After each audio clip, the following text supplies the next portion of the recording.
wabarakatuh. Waalaikumsalam warahmatullahi wabarakatuh. Salam sukses, berkah selalu untuk kita semua. Selamat datang di konten Surya Dinata Production ya.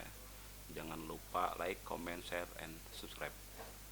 Alhamdulillah malam hari ini kita sudah kedatangan nih Bapak Gary Permana, Direktur Eksekutif dari LBH Lintas Nusantara. Nah, tentunya ini menyambung kemarin hari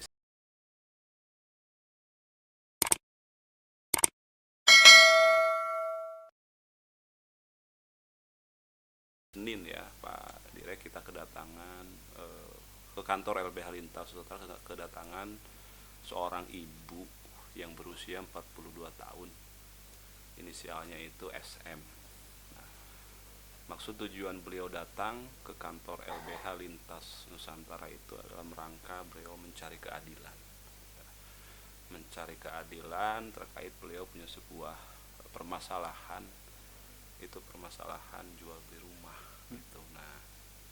Nah tentunya di sini beliau menyerahkan berkas ya, kepada saya selaku sekretaris jenderal di LBH Lintas Nusantara.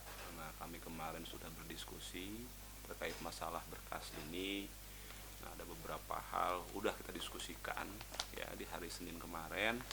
Nah, tentunya malam hari ini berkas ini saya serahkan nih kepada Bapak Direktur Eksekutif LBH Lintas Nusantara, Bapak Gary, untuk dilihat dan dipelajari gitu ya. Enggak nih.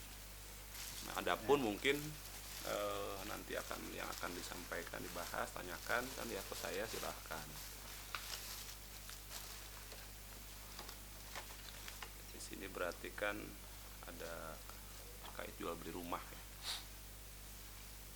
Ini menindaklanjuti diskusi kita yang kemarin dan berkasnya sudah dikirim berupa file soft copy PDF itu kan? Oke, kemarin kan kita sudah kirim Ya, secara soft copy-nya ya. ya, Nah, ini saya serahkan secara hard copy-nya kepada Pak Direk gitu. ya.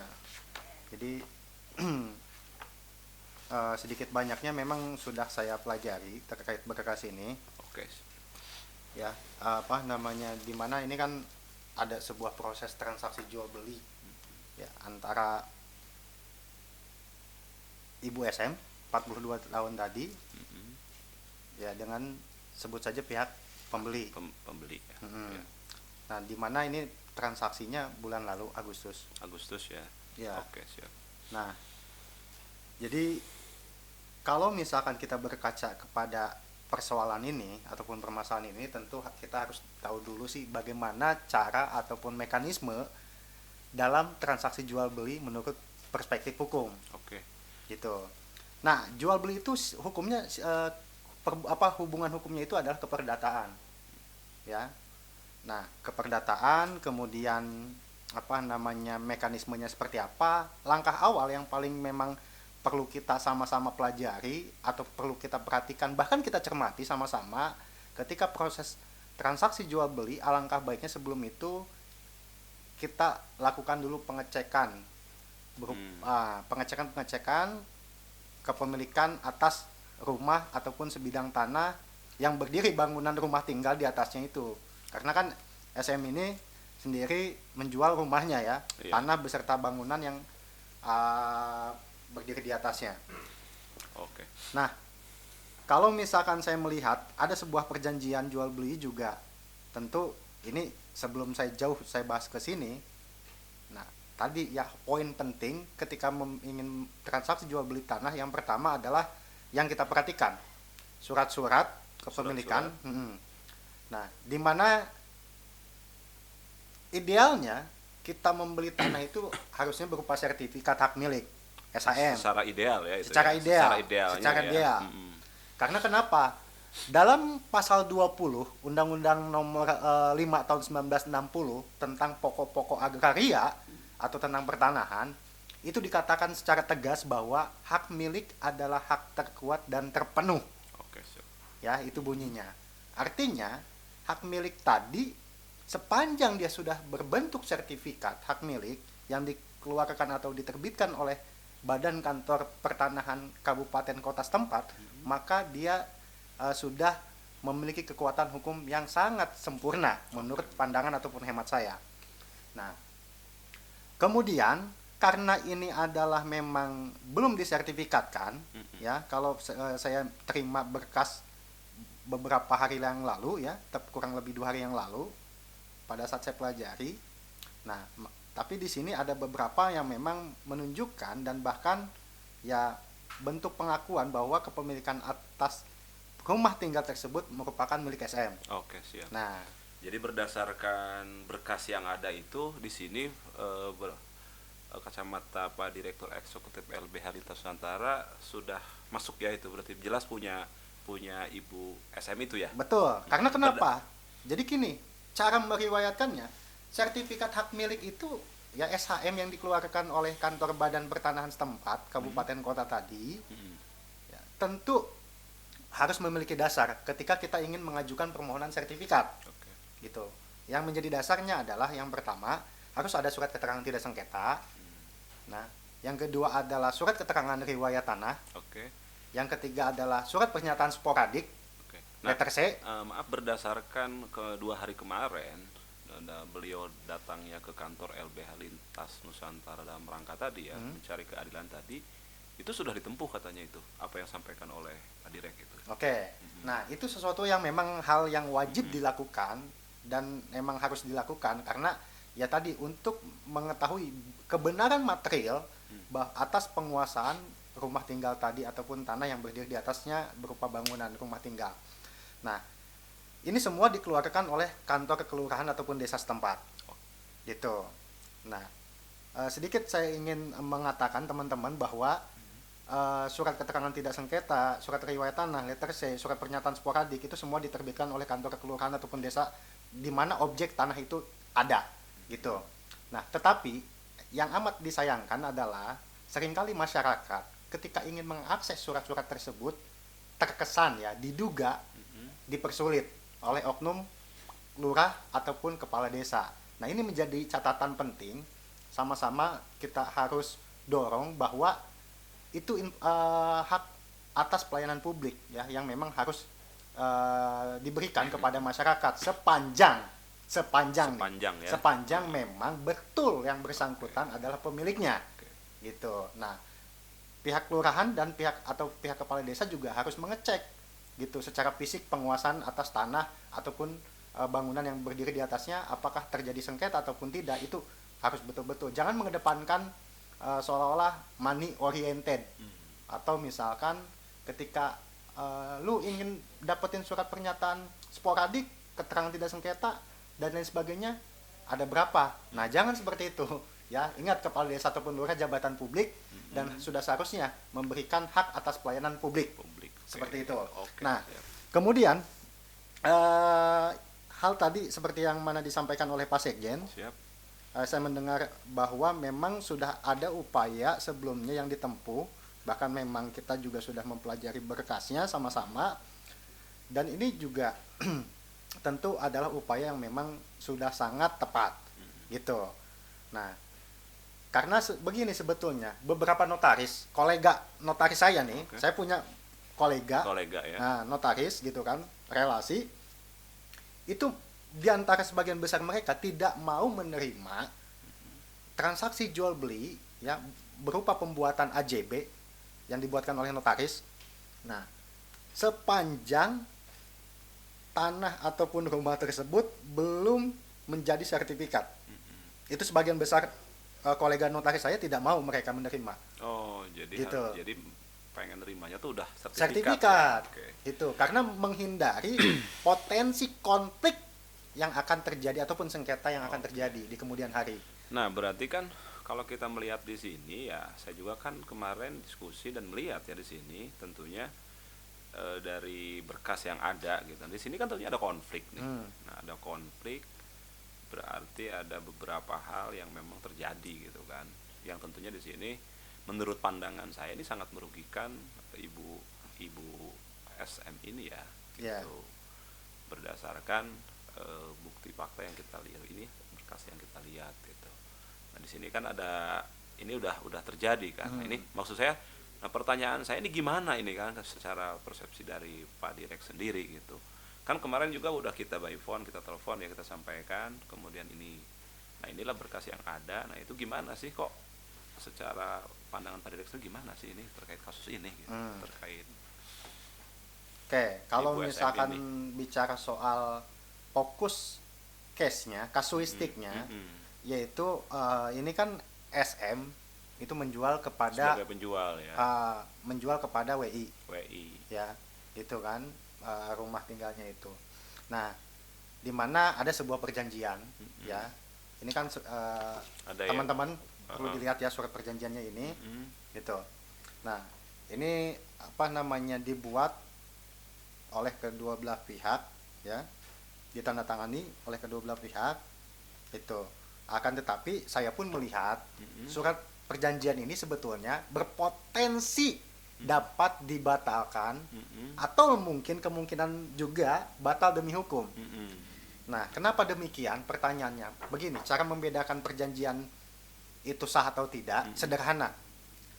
Kalau kita merujuk pada buku 3 KUH Perdata, ya, dalam pasal 1320 KUH Perdata itu disebutkan tentang syarat sahnya perjanjian. Syarat sahnya perjanjian itu ada 4. Yang pertama adalah cakap untuk melakukan perbuatan hukum. Syarat perjanjian. Syarat ya? sahnya perjanjian. Kalau kita melihat di perjanjian ini tadi nih ya. Jadi makanya coba gimana coba nih ya, saya tegas. Makanya saya mau coba jelaskan nih secara komprehensif. Jadi sehingga nanti kan ke depan di saat ya kawan-kawan, teman-teman atau keluarga kita bikin perjanjian itu ya agar betul-betul kan ya, tadi. tidak ngasal gitu. Tidak ngasal ya, gitu. Oke, itu gitu. itu. Poinnya itu. Nah, silakan. Jadi ini kalau saya melihat perjanjian ini teman-teman, ya. Nah, banyak orang ataupun masyarakat berpandangan bahwa ketika suatu perjanjian ataupun pernyataan dibubuhi materai, nah kalau sekarang kan yang berlaku itu materai 10.000 ya Pak Sekjen. Ya, siap. Itu dianggap sah, di atas segel katanya. Nah, padahal bukan seperti itu cara berpikir menurut hukum ya. Makanya saya sebagai penstudi hukum, juga orang yang berpraktek di bidang hukum, tentu ini harus meluruskan hal ataupun fenomena yang terjadi di masyarakat. Nah, fungsi materai ini adalah merupakan biaya ataupun biaya pajak suatu dokumen. Nah, itu yang harus. Itu yang perlu saya tegaskan, bahwa sekali lagi fungsi materai itu bukan berarti memiliki kekuatan hukum atau tidak, atau bisa dijadikan alat bukti atau tidak, sah atau tidak, bukan gitu. Tapi sahnya suatu perjanjian yaitu terletak dari 4 syarat. Yang pertama adalah cakap untuk melakukan perbuatan hukum. Maksud cakap di sini artinya adalah orang-orang yang minimal usianya itu 21 tahun. Misalkan saya berusia 21 tahun. Nah, kebetulan beliau misal 19 tahun. Nah, ingin mengadakan suatu perjanjian ataupun perikatan berupa misalkan jual beli kendaraan ataupun mobil. Misalkan saya menjual mobil ke beliau ataupun misalkan investasi dan lain sebagainya. Nah, karena beliau usianya 19 tahun, itu boleh tidak? Ya, itu minimal harus 21 tahun. Kalau misalkan di bawah 21 tahun itu bisa, dengan catatan beliau ini harus sudah kawin ataupun menikah. Nikah ya. Gitu. Nah, itu yang pertama, yang dimaksud dengan cakap untuk melakukan perbuatan hukum. Oke, siap. Nah, yang kedua, adanya kesepakatan yang jelas. Nah, ya, adanya kesepakatan yang jelas. Maksud dan tujuan mengadakan suatu perjanjian perikatan tentu ada maksud dan tujuan dong. Gitu. Apa sih? Gitu kan? Jual beli misalkan gitu. Nah, ketiga, adanya objek daripada perjanjian. Iya kan? Nah, yang keempat adalah tidak boleh bertentangan dengan peraturan perundang-undangan. Gitu. Nah, jadi tidak boleh bertentangan dengan perundang-undangan ini yang disebut adanya sebab yang halal. Artinya begini. Misalkan dalam pasal-pasal KUH Perdata mengatakan seperti ini, lalu ada undang-undang lain yang mengatakan seperti ini. Nah, lalu yang mana? Nah, jadi harus mengikuti kesesuaian dari perjanjian itu sendiri, tidak boleh tumpang tindih. Gitu, ya. Nah, seperti itu. Kemudian saya singgung juga nih soal perjanjian tadi. Yang dapat dibatalkan ataupun batal demi hukum itu perbedaannya di mana letak perbedaannya. Itu. Nah, kalau dapat dibatalkan, syarat yang pertama tadi dan kedua itu tidak terpenuhi. Tidak terpenuhi ya. Yang kedua itu ya. Syarat pertama itu kan cakap untuk melakukan kedua kesepakatan antara para pihak. Gitu kan yang membuat perjanjian. Nah, kalau syarat pertama dan kedua tadi itu tidak terpenuhi, maka perjanjian itu dapat dibatalkan. Oke. Garis bawahi dapat dibatalkan. Dapat ya. Nah, dapat dibatalkan. Bahasa dapat itu kenapa maksudnya tuh? Nah, Kenapa kok ada bahasa garis bawahi dapat gitu? Dapat Nah, dibatalkan. itu, ya. Artinya harus ada upaya untuk kita membatalkan perjanjian Oh, itu. Gitu loh. Nah, melalui apa? Mekanisme pengadilan negeri. Pengadilan negeri ya. Nah, setempat. Itu. Makanya istilahnya dapat dibatalkan. Nah, kalau misalkan unsur syarat yang ketiga dan keempat gitu itu tidak terpenuhi, nah maka itu batal demi hukum. Nah, batal demi hukum di sini maksudnya apa? Artinya tidak perlu kita mengajukan pembatalan ke pengadilan seperti tadi.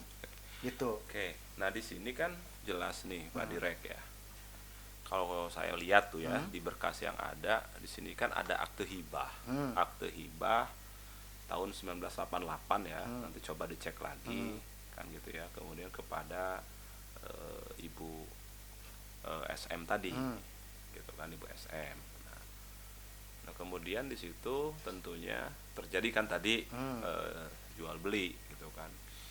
Nah, kemudian tadi kata Pak Direk dari awal bahwa ya yang memang yang aman itu kalau mau jual beli itu kan tadi sertifikat.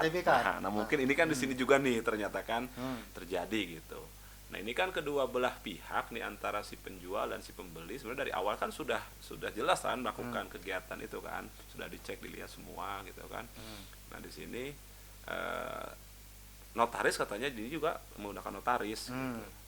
Nah, menurut kacamata Pak Direk sendiri ini gimana sih ini kok gitu? Kok misalkan kacamata Pak Direk sendiri terkait kasus ini nih yang si ibu ini gitu kan. Nah, Oke, kita fokus sekarang ke kasusnya. Nah, kalau kita bicara ke kasusnya, ini kan ada perjanjian ya. Baik lagi ke perjanjian yang diduga ya tidak dipenuhi ataupun diingkari oleh si WI, si penjual. Gitu. Bukan si penjual, si pembeli dong. Oh, si pembeli ya. Ya. Maaf. Ya, si pembeli ya, si pembeli. WI. Okay. Kalau si penjual sendiri gimana tuh? Nah, udah ini ya. Nah, di sini kan begini.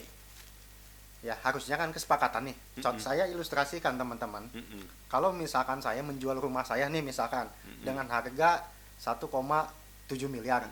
Kemudian Pak Sekjen baru memiliki uang atau baru membayar 1 miliar ke saya. Berarti kan sisanya 700 juta. Siap. Nah, Pak Sekjen sendiri menjanjikan yang sisanya itu setelah proses pengurusan peralihan hak berupa jual beli tadi yang diurus notaris gitu, itu setelah selesai, setelah rampung semua.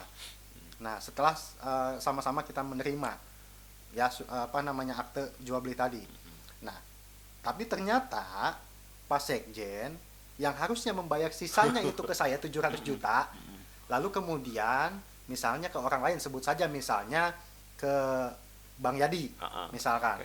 Nah, itu kan. Ya, nah itu gimana tuh gitu. Jadi kalau misalkan kasusnya ataupun permasalahannya seperti itu, maka dapat dikualifikasikan sebagai perbuatan wan prestasi. Oh gitu. Jadi berarti wan prestasi. Wan prestasi. Wan prestasi ya gitu. Nah, teman-teman perlu saya sampaikan juga. Wan prestasi itu apa gitu kan? Ini baru mau saya sampaikan. Wan prestasi itu teman-teman adalah berasal dari bahasa Belanda. Ya, yang artinya cedera janji atau ingkar janji. Ya. Gitu. Ada misalkan beberapa kategori wan prestasi, misalkan sama sekali tidak melakukan kewajibannya, sama sekali ya, gitu. Melakukan kewajibannya tetapi terlambat. Oke. Nah, terus kemudian kategori yang ketiga juga nih, ya, melakukan kewajiban tetapi tidak sesuai apa yang di dalam isi perjanjian. Oke. Ini masuk poin ketiga nih, ya kan, yang tadi kita ilustrasikan transaksi jual beli rumah antara saya dengan Pak Sekjen. Nah itu gimana kan di sini kan udah jelas bahwa pihak pertama, pihak kedua kan gitu penjual dan pembeli ya. Nah udah ada transaksi yang pertama, transaksi yang kedua. Nah yang terakhir kan transaksi tadi diilustrasikan tadi. Jadi kenapa kok dalam penyelesaian itu malah misalkan membayar kepada bukan si penjual?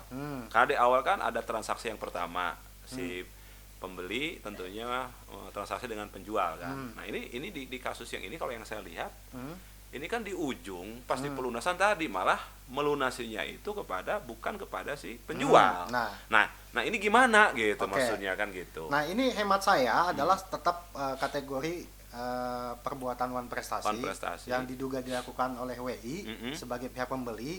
Nah, bukan dalam rangka ataupun dalam konteks perbuatan melawan hukum.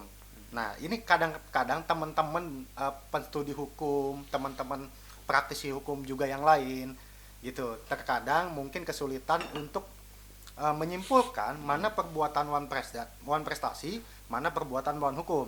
Nah, wan prestasi itu 12/3 KUH Perdata dasarnya. Nah, kemudian kalau perbuatan melawan hukum PMH itu 1365. Oke. Perbedaannya di mana? Contoh, saya sederhanakan dari contoh ilustrasi kasus. Masih dalam seputar transaksi jual beli. Gitu. Misalnya ya, saya tadi menjual rumah ke beliau. Ya. Kemudian ya, beliau minta sertifikatnya dulu yang asli, karena beliau mengklaim ataupun mendalilkan akan melakukan pengecekan kepada BPN. Misalnya BPN Kabupaten Bogor. Ya, untuk dicek benar enggak ini sertifikat asli enggak. Nanti ada proses legislasi dari kantor pertanahan ketika misalkan sudah dilakukan pengecekan keabsahannya, benar atau tidak terdaftar. Nah, kemudian ternyata dengan seiring waktu berjalan, nah, beliau ini Pak Sekjen itu malah melakukan balik nama tanpa gitu kan memenuhi kewajibannya yang 1,7 miliar. Saya kan konteksnya adalah menjual. Kita ini dalam rangka transaksi jual beli. Tetapi pada saat Pak Sekjen mengambil sertifikat aslinya dari saya dengan dalih untuk dilakukan pengecekan ke kantor BPN Kabupaten Bogor, ternyata tanpa diketahui, tanpa persetujuan, tanpa melaksanakan kewajiban berupa pembayaran yang sebagaimana disepakati 1,7 miliar membeli rumah saya, itu Pak Sekjen melakukan balik nama yang dibantu misalkan oleh oknum notaris. Gitu, dibantu misalnya. Nah, kemudian ya, itu perbuatan melawan hukum. Melawan hukum. Bisa 1365 KUH Perdata, bahkan tidak menutup kemungkinan potensi besar tindak pidana. Gitu loh. Tindak pidana itu. Tidak mungkin kan kalau misalkan baik nama tanpa persetujuan ataupun tanpa tanda tangan saya sebagai pemilik yang sah, gitu kan? Itu bisa dilakukan karena harus ada tanda tangan saya peralihan haknya. Artinya saya menyimpulkan ataupun berasumsi bahwa ada sebuah dugaan manipulatif ataupun pemalsuan terhadap misalkan sebuah surat-surat yang menjadi dasar peralihan. Misalkan surat jual belinya kah, surat transaksi kwitansinya kah, dan lain sebagainya. Nah, gitu. Kalau kita melihat di sini, nah ini kan si pembeli ini, nah berarti kan di ujung berarti kan malah bayar kepada bukan si penjual, malah kepada keluarganya. Nah gitu. Nah jadi ini rumah ini gimana? Kan sekarang informasi yang muncul kan katanya ini rumah kemarin udah didobrak kan, ya tentunya si penjual ini kan sesuai dengan perjanjian kembalinya tadi kan. Nah cuman saya ingin ada pertanyaan juga. Didobrak oleh siapa nih? Didobrak oleh si pembeli. Nah padahal kan si pembeli ini sudah jelas di sini kan bahwa belum melaksanakan perjanjian ini gitu. Ini malah bayar tadi udah diilustrasikan oleh Pak Direktur Eksekutif LBH Lintas Nusantara. Nah jadi maksud saya, nah ini rumah ini sekarang gimana maksudnya gitu kan? Rumah status rumah ini ya tentu ini bisa dikualifikasikan menjadi objek sengketa. Karena kenapa? Menurut kronologi yang saya terima dan saya baca serta bekas-bekas yang saya pelajari dan melihat beberapa bukti kwitansi, ada sebuah pembayaran yang sudah dibayarkan oleh WI sebagai pembeli kepada SM, tetapi belum sepenuhnya, belum semuanya ya. Nah, tentu ya ini menjadi objek sengketa karena ada sebuah ketidaksepahaman antara penjual dan pembeli. Maksud dari ketidaksepahaman di sini artinya apa? Yang harusnya WI ini membayar sisanya kepada SM, nah sebagaimana surat perjanjian ini, tetapi justru kepada pihak yang lain, dalam hal ini anggota keluarganya. Nah itu tidak tidak sepaham yang saya maksud. Ada sebuah kekeliruan. Nah kemudian balik lagi bahwa ingat kata kuncinya adalah kalau wan prestasi itu Dasarnya ada perjanjian. Ada perjanjian. Ada perjanjian, kemudian salah satu perjanjian atau beberapa perjanjian itu tidak dipenuhi oleh salah satu pihak. Maka itu kategorinya wan prestasi. Okay. Tetapi kalau tidak ada perjanjian, lalu saya ilustrasikan seperti tadi jual belinya, ya. Nah, di mana misalkan baik nama tanpa sepengetahuan saya dengan dalil mau melakukan pengecekan, belum ada perjanjian jual beli dan lain sebagainya, maka itu adalah perbuatan melawan hukum, bahkan tindak pidana. Kalau tadi kan diilustrasikan terkait sertifikat itu ya. Nah, kalau di sini kan jelas bahwa terkait pembuatan akte jual beli nih, di notaris katanya kan. Nah, akte jual beli itu proses, nah lunas baru akte itu kan boleh diambil. Nah, statusnya sekarang kalau yang saya dengar itu berarti kan akte jual beli itu katanya sudah ada di pihak pembeli. Nah, tapi kan si pembeli ini belum melaksanakan kewajibannya, gitu kan, itu maksudnya. Jadi kalau kata Pak Devi itu kan gimana kan? Oke. Nah, artinya begini, kalaupun misalkan memang seperti itu, akte jual belinya sudah rampung dan sudah bahkan sudah diterima menurut informasinya. Menurut informasi ya. Nah, maka ya kita batalkan aja. Oke, siap. Gitu, perjanjian itu. Nah, ada lagi satu yang mana di sini. Tadi kan ada beberapa syarat ya. Untuk melakukan sebuah perjanjian. Mohon maaf, di sini kan tentunya seorang ibu pencari keadilan ini nih kan, seorang ibu pencari keadilan ini tentunya seorang ibu yang usia 42 tahun yang tadi mohon maaf punya keterbatasan. Nah, ini kan. Nah, ini gimana tuh kalau ke situ? Tadi kan kalau usia kan 19 kan gitu. Kalau usia 19, kalau ini kan sekian gitu. Nah, ini gimana kalau kita? Ya itu bisa di sebuah tapi usianya memang kan sudah 42 ya. Di sebuah didalilkan bahwa memiliki kekurangan misalnya difabel. Misalkan kita sebut saja misalkan mohon maaf ya teman-teman, bukan berarti kita mendiskreditkan, tidak, tetapi justru kita melihatnya adalah perspektif hak asasi kemanusiaan dan hak asasi manusia yang kita kedepankan. Bahwa SM ini ya salah seorang pencari keadilan berusia 42 tahun memiliki kekurangan fisik berupa atau difabel, penyandang disabilitas, yaitu disabilitas tunanetra, mohon maaf gitu. Nah, tentu ini akan menjadi sebuah kesulitan ketika misalnya ingin melakukan perbuatan hukum. Perbuatan hukum itu artinya mengadakan perjanjian yang harus dibaca sama-sama. Kemudian kalaupun misalkan tidak dibaca, harusnya ketika transaksi jual beli itu dilakukan oleh notaris, difasilitasi oleh notarisnya menyampaikan isi-isi dari perjanjian itu, ya itu memang harus dibacakan teman-teman, gitu kan, di hadapan notaris. Nah, kemudian ya harus didampingi oleh para saksi ya. Ya itu yang juga. Emang saya kemarin pas lihat itu videonya ada Pak Direk itu. Memang pas bikin surat perjanjian ini antara si penjual si pembeli itu memang ada videonya di situ juga ada. Nah, itu mungkin pertanyaan saya ya. Jadi terlepas apapun adanya video di situ, yang jelas dalam transaksi jual beli ini harusnya sama-sama melakukannya secara etikat baik. Artinya teman-teman di sini jangan sampai misalnya ada sebuah rangkaian kebohongan dan lain sebagainya, itu yang juga harus lihat gitu loh. Apalagi ya tadi gitu kan, jangan sampai SM ini karena memiliki kekurangan justru malah yang ada dilakukan atau didiskriminasi secara hukum. Mungkin gitu pada saat melakukan perbuatan hukum tadi. Mungkin itu ya yang bisa sebagai closing statement, sebagai penutup nih ya. Silahkan.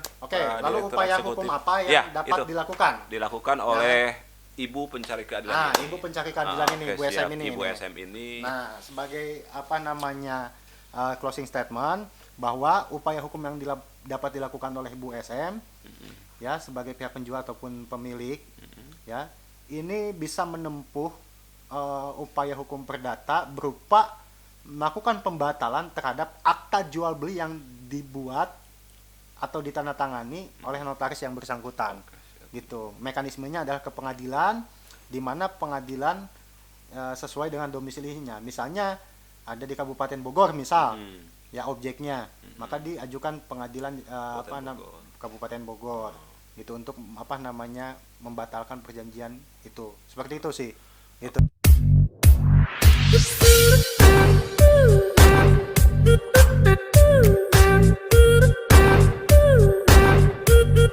you.